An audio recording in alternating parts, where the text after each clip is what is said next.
অনেক বাবা-মারই এখন কনসার্ন হচ্ছে যে ১ বছরের নিচের বাচ্চাদেরকে খাবারে লবণ দেয়া যাবে কিনা। প্রায়ই বাবা-মারা এসে আমাদের কাছে জিজ্ঞেস করেন যে ৬ মাস যাদের শেষ হলো বা খাবার শুরু করবেন বা যাদের এই ৬ মাস থেকে ১ বছর বয়সে বাচ্চা আছে যে আমরা বাচ্চার খাবারের সাথে লবণ অ্যাড করব কিনা।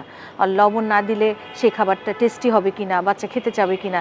এরকম বিভিন্ন প্রশ্ন কিন্তু বাবা-মারা আমাদের কাছে করে থাকেন। এই যে লবণের ব্যাপারটা, এই লবণটা আসলে ১ বছরের পর্যন্ত আমরা বাচ্চার খাবারে লবণ দিতে না করছি। কেন না করছি? দেখেন বাচ্চাদের কিডনিটা কিন্তু কিডনিটা কিন্তু অপরিপক্ক, ইম্যাচিউর থাকে। তো সেজন্য এই কিডনিটা দেখা যাচ্ছে যে এক্সট্রা যে লবণ, এই লবণের লোডটা অনেক সময় নিতে পারে না। ফলে কিডনি ড্যামেজ হওয়ার সম্ভাবনা থাকে বা ব্লাড প্রেশার বেড়ে যাওয়ার সম্ভাবনা থাকে।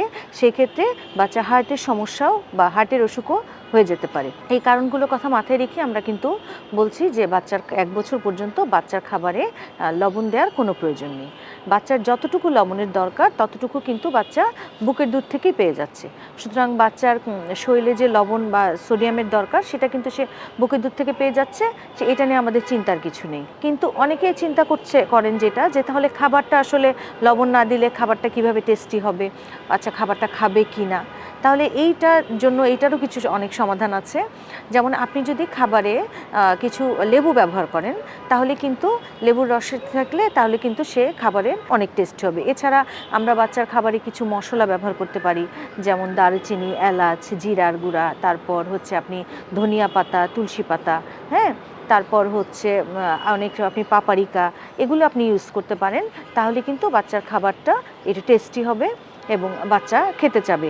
এছাড়া আমরা যদি বাচ্চার খাবারে যেমন টমেটো দিই বা অনেক সময় যদি আমরা দই খাওয়াই তাহলেও কিন্তু বাচ্চার এই খাবারটা টেস্টি হবে। এই খাবারটা টেস্টি আসলে বিভিন্নভাবেই করা যায়। যেটা বললাম সবচেয়ে সহজ উপায় হচ্ছে কিছু মশলা অ্যাড করা এবং হচ্ছে লেবু দেয়া। লেবুটা দিলে কিন্তু আপনার বাচ্চার আয়রন অ্যাবজর্পশনও ভালো হবে, যেহেতু ভিটামিন সি আছে লেবুতে, এবং বাচ্চার রক্ত স্বল্পতাও এক্ষেত্রে প্রতিরোধ হবে। সেজন্য বাচ্চার খাবারে আমরা লবণ না দিয়ে তাহলে এই যে আদার যে অপশনগুলো আমি বললাম এগুলো দেওয়ার চেষ্টা করব।